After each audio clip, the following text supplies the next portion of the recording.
Assalamualaikum warahmatullahi wabarakatuh. Halo Sobat Atin, selamat datang di Atin Podcast Santuy, podcast kesehatan, pesan edukatif dan informatif RSI Atin Husadangawi. Jumpa lagi dengan saya Helmi, Humas RSI Atin Husadangawi sekaligus host podcast kali ini. Hari ini saya akan mengajak Sobat Atin untuk mengenal lebih dekat dengan Poli Bedah Umum RSI Atin Husadangawi, yang mana kita akan mendapatkan edukasi kesehatan melalui tanya jawab dengan narasumber kita yaitu Dr. Wuli, spesialis bedah umum. Nah, podcast kali ini kita akan membahas tentang deteksi dan tangani kanker ganas payudara. Bagi Sobat Atin, khususnya wanita, wajib sekali untuk menyimak podcast kali ini.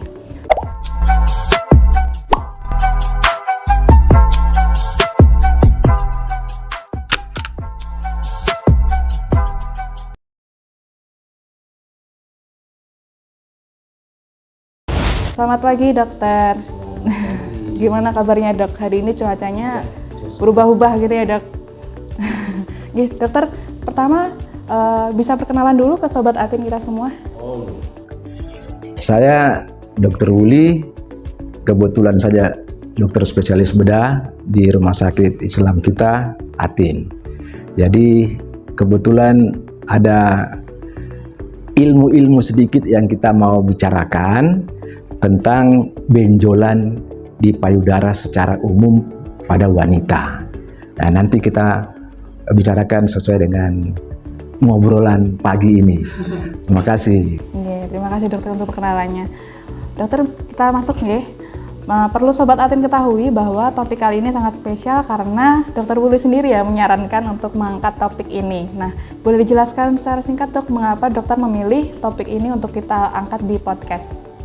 Iya, karena kasus yang sampai kita berdiagnosa kanker payudara itu sebenarnya tidak sedikit. Itu masih banyak di kita punya area Kabupaten Ngawi ini.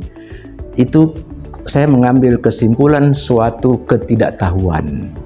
Jadi saya tidak mau katakan bahwa itu dengan langsung kepada penderita yang saya dapatkan di klinik poli bahwa aduh itu kamu kena kanker ganas loh, kan gak enak begitu. Jadi saya punya wawancara biasanya dengan pasien itu, nek kalau ada benjolan mbok langsung ketemu orang kesehatan. Jadi jangan langsung itu seperti takut. Jadi intinya di sini setiap ada benjolan di payudara, apapun dia sebelum kita diagnosa, lekas ketemu sama orang kesehatan. Itu maksud saya. Udah dokter, bisa dijelaskan juga sebenarnya penyakit kanker payudara itu apa sih, dok? Apa yang menyebabkan penyakit tersebut? Jadi benjolan kanker payudara itu memang sekarang ini dalam ilmu-ilmu yang berkembang dari bedah onkologi atau bedah tumor itu banyak terkait dengan gen, kita sebut sebagai genomik. Kemudian juga ada pengaruh dari lingkungannya sampai kita bicara mengenai epigenetik. Itu. Nah, mengenai dasar-dasar itu tentunya pasti dari makanan dan minuman yang paling kita harus awasi. Ya, itu yang bisa barangkali saya jelaskan. Untuk faktor yang meningkatkan risiko, dok, apa ada? Ya, mungkin lingkungan itu. Jadi dari faktor epigenetik itu lingkungan. Sebelum kita masuk ke yang sebenarnya, apakah itu secara genetik atau mungkin ya pengaruh dari keturunannya itu. Tapi lingkungan yang paling banyak memberikan gejala-gejala adanya benjolan itu sampai menjadi tumor ganas. Dokter, bagaimana gejala yang mungkin kita bisa kenal ya, dok, bahwa itu merupakan kanker payudara?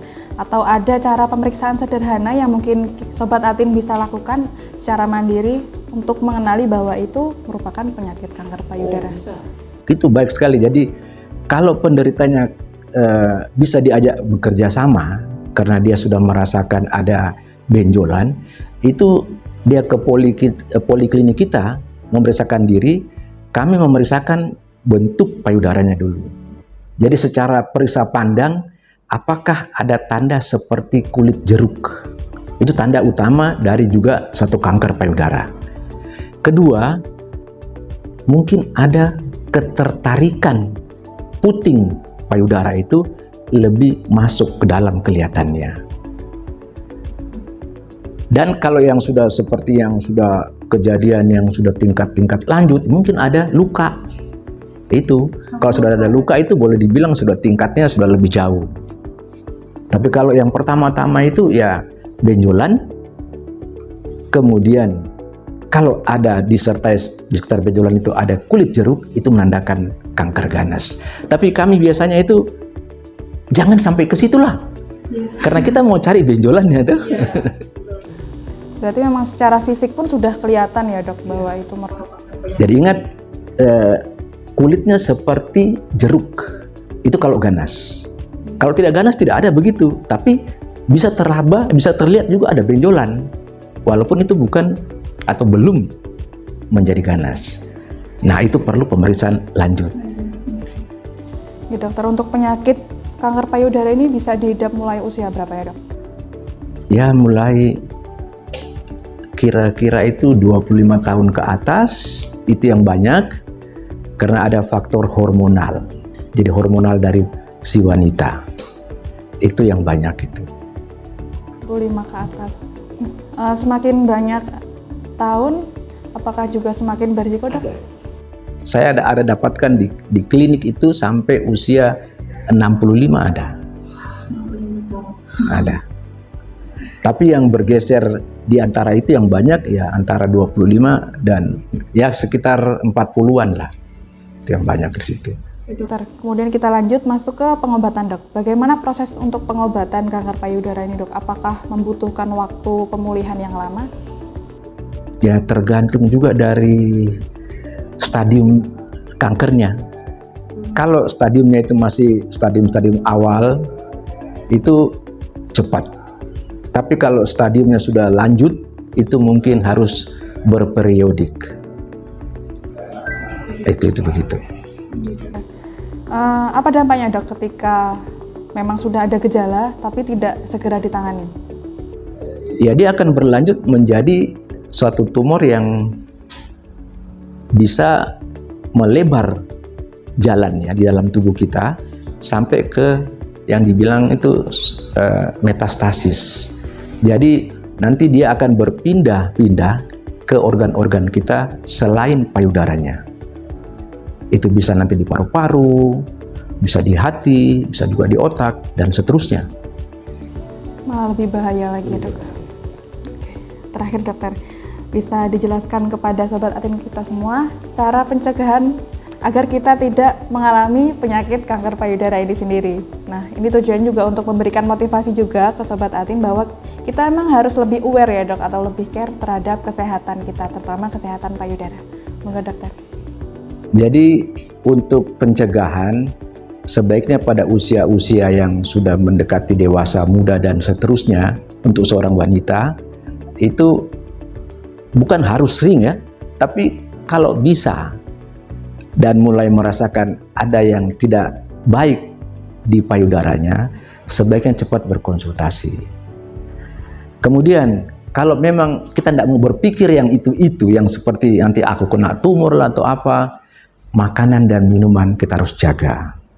Karena dari peristiwa secara jaringan pertumbuhan itu bisa dari makanan dan dari minuman. Jadi asupan dari luar yang masuk ke dalam tubuh kita. Selain nanti bertumbuhkan dengan pengaruh gen. Karena pengaruh gen itu ada dari makanan dan minuman. Nah, kemudian ya istirahatlah, cukup.